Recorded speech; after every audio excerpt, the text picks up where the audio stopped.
dan pimpinan juga Bapak Kasat telah memerintahkan polisi militer untuk mengungkap tuntas kasus ini dan memberikan jeratan pidana seberat-beratnya sesuai dengan peran dari masing-masing tersangka nantinya.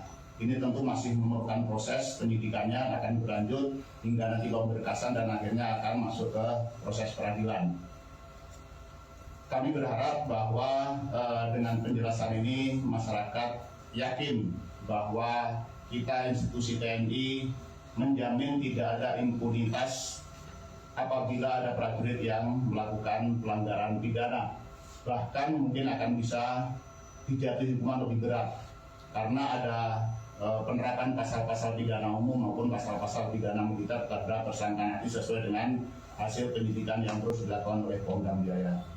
Saya rasa itu inti daripada proses hukum yang sedang dan terus akan dilakukan terhadap kasus penculikan, pemerasan dan penganiayaan yang dilakukan oleh 3 orang oknum dari prajurit TNI. Dan perlu saya sampaikan juga selain dari 3 oknum tersebut ada juga tersangka dari sipil, warga sipil yang sekarang sudah dalam proses ditahan di Polda Metro Jaya.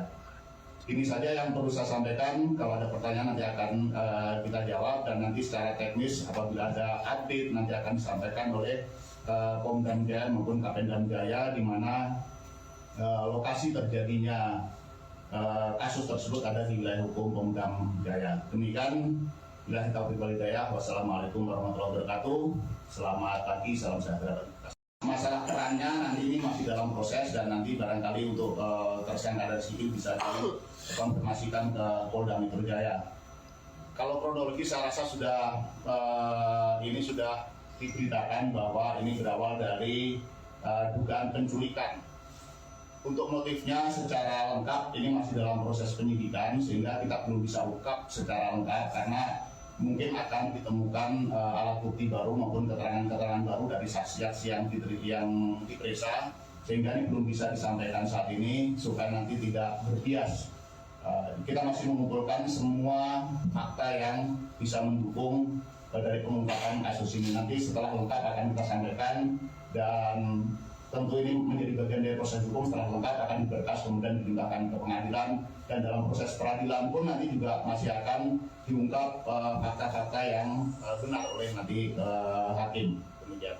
Pak, berdasar informasi dari pihak keluarga kan bahwa IM ini bukan kali pertama diculik, pernah kejadian sebelumnya juga diculik dan menebus kisaran 15 juta. Dan dari hasil pemeriksaan awal ini, apakah Praka M ini sudah berapa kali itu Pak melakukan dugaan penculikan dan pemerasan ini? Apakah sebelumnya juga pernah terjadi melakukan kepada IM gitu Pak?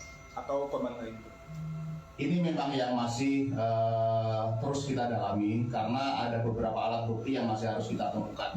Di antaranya adalah handphone korban juga masih belum kita temukan, masih dalam proses pencarian. Artinya kita tidak bisa berspekulasi dengan asumsi-asumsi bahwa ini sudah sekian kali melakukan, tetapi ini akan terus didalami. Termasuk juga mungkin ada masalah-masalah lain yang melatar belakangi kasus ini juga sedang dalam pendalaman, sehingga kita tidak bisa berasumsi dulu. Nanti setelah lengkap akan kita sampaikan detailnya kepada publik melalui rekan-rekan media. Pak, tadi kan disebutkan kalau misalnya ada penetapan pasal pidana umum dan pasal pidana militer ya Pak. Ini jeratan pasal kepada para tersangkanya itu apa aja Pak? Kalau pasal ini kan masih dalam proses Mbak ya. Sekali lagi ini kita belum bisa memutuskan pasalnya. Makanya ada kehadiran dari Otmil ke sini untuk memberikan konsultasi. Kira-kira dari hasil penyidikan itu pasal apa yang bisa dikenakan. Yang pasti ini berawal dari dugaan penculikan, pemerasan dan penganiayaan yang kemudian menimbulkan terjadinya kematian dari korban. Sehingga untuk pasal nanti ini masih dalam proses diskusi antara penyidik dengan berkonsultasi dengan pihak dari Oknum demikian. Pak, terkait dengan tujuan penganiayaan itu apa? Apakah benar tiga orang tersangka ini adalah diduga pengusaha obat yang minta setoran atau bagaimana? Sekali lagi Mbak ya, ini besar lagi bahwa proses penyidikan masih berlangsung. Kita masih terus mengumpulkan keterangan dari saksi-saksi dan alat bukti yang memang masih perlu dilengkapi juga untuk mengungkap secara tuntas yang saya sampaikan tadi, apakah ada latar belakang yang lain, apakah terkait dengan obat-obatan atau hanya sekedar penculikan di latar belakang oleh ekonomi dan sebagainya, masih terus diungkap oleh penyidik. Sehingga kita mungkin opini yang berkembang di media bermacam-macam, tetapi kita proses hukum tidak bisa didasarkan atas opini dari pendapat-pendapat yang beredar di media. Kita masih akan terus melakukan